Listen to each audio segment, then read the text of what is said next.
Kita mungkin dapat berempati dengan derita sesama, tapi mampukah kita menyelami keadaan hati seseorang yang terpasung derita seumur hidup? Memang sulit. Setidaknya Jasmine, mahasiswa sekaligus model asal Bali, menepi dari ingar-bingar Bali untuk mendengar dari dekat jerit hidup pasangan suami istri Nimade Sulendri dan Iwayan Budiyarna di salah satu sudut Bali yang sunyi. Dan setelah menyisir jalanan sepi, Jasmine menjumpai sang ibu tengah duduk dalam kesendirian sembari merangkai kepet serta beberapa pernik lain yang digunakan untuk ritual keagamaan di Bali. Setiap hari buatnya berapa ya, Bu? Kadang-kadang. Oh, kadang-kadang berarti nggak setiap hari? Memang setiap hari bikinnya, tapi kadang Jumlahnya tuh nggak nggak Oh, tentu. oke. Ya, gitu. Biasanya ini tuh dipakai apa aja sih, Bu? Dipakai dijual kalau ada yang beli.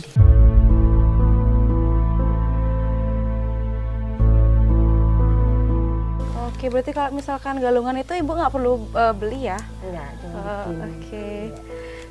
Pekerjaan terpaksa dijalani demi menyambung hidup keluarga. Meski hasil jualan sangat jauh dari kata cukup.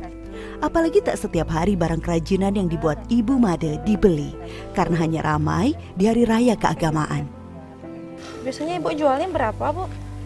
Segini kalau yang udah jadi ini cuma 5.000.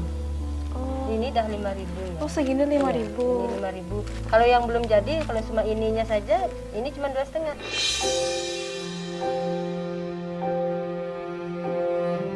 Takdir hidup mengempas Ibu Wayan ke palung derita.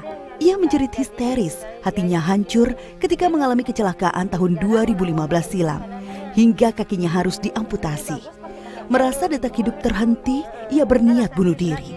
Disinilah titik balik hidup keluarga Ibu Made dari seorang penjual bakso terpaksa menyambung hidup merangkai kepet. Maaf Ibu, sebelumnya boleh saya tanya? Boleh ya.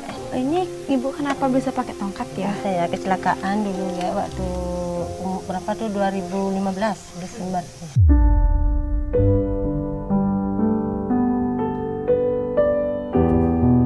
Ya sakit lah perasaannya, soalnya Memek kan lagi mungkin teringat masa lalu.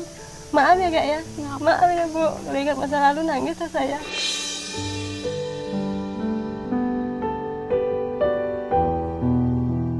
Setelah saya tahu ini kakinya udah dipotong, itu udah putus, itu udah misalnya saya berpikir orang suami saya nggak bisa kerja, kan Memek tulang punggung keluarga. Terus gimana ya caranya mencari hidup, ntar apa saya bisa cari makan gitu dah.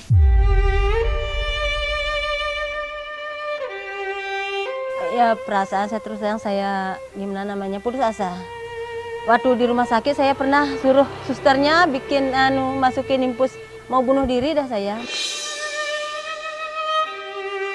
Kalau suster mau nanti saya kasih uang 2 juta, tolong masukin infus yang bisa saya meninggal ya sus. Karena keadaan saya begini, suami saya di rumah nggak bisa kerja, anak saya nggak tahu gimana keadaannya, kan gitu yang saya ajak gini tabrakan ini. Terus dokternya marah, saya dimarahin. Tuh. Terus datang lagi gininya, perawatnya sama semua udah datang.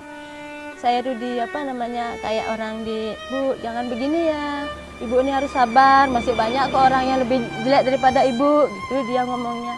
Ya memang banyak orang lebih jelek daripada saya.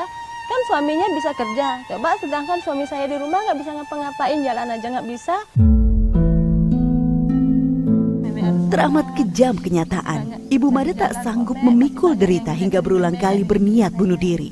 Habis gimana, saya nggak bisa, jalannya gimana, saya nggak tahu gitu. Dah saya pokoknya putus asa dah saya, sampai di rumah juga putus asa.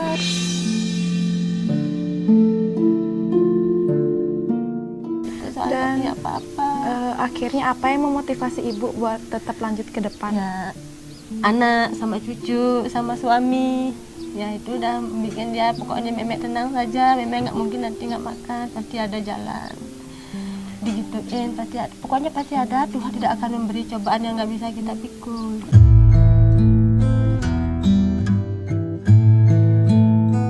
Ya akhirnya Memek itu udah diberikan kerjaan ini.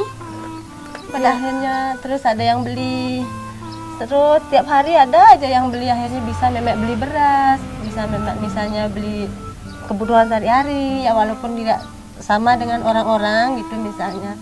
Akhirnya Mek terus jalanin. Jahit gini dah pesanan apa aja. Berjalan terus sampai sekarang. Menjadi korban tabrakan, Ibu Made tak mendapat keadilan. Sang pelaku menolak tanggung jawab dengan alasan Ibu Made tak mengenakan helm dan punya SIM. Sebuah alibi yang teramat licik, membiarkan Ibu Made menderita di sisa hidupnya. Katanya cuma dikasih uang berapa di rumah 2 juta. Katanya itu suami saya kan sendiri di rumah. Saya udah disanglah sama anak saya udah di Tabanan, di rumah sakit juga. Cuman saya nggak pakai helm, nggak punya SIM, itu nggak bisa jadinya perpanjangnya gitu. Kalau saya nggak salah tuh kan 2 kali operasinya. Operasi yang pertama ini, yang kedua ini pinggulnya kan kan kebuka. Pen juga pinggul pakai pen. Tuh yang jadi totalnya saya lihat tuh catat rinciannya berapa tuh 42 juta.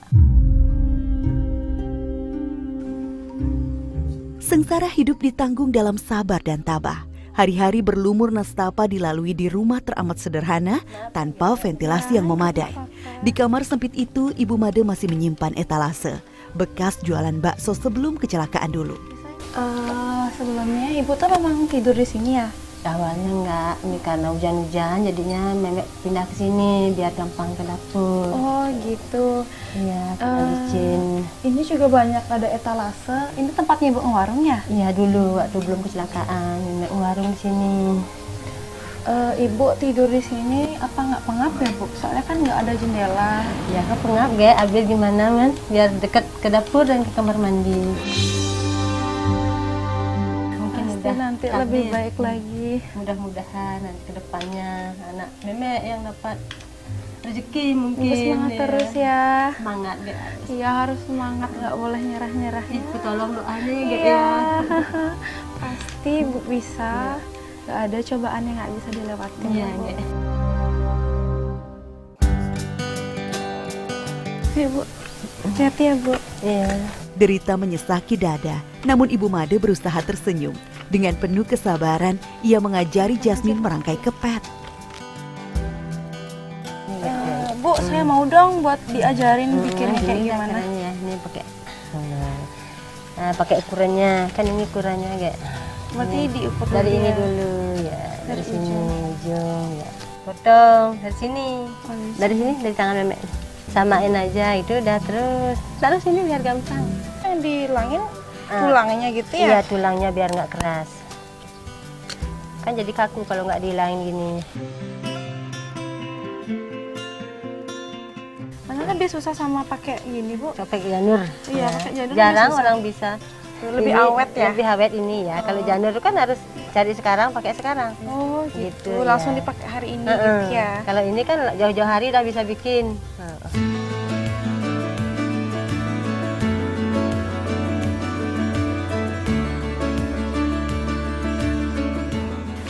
Ibu, nanti ini dipasang di mana ya? Ya biasanya kalau ada galungan, kalau ada kuningan baru pasang gini. Kalau ada odalan baru pasang gitu.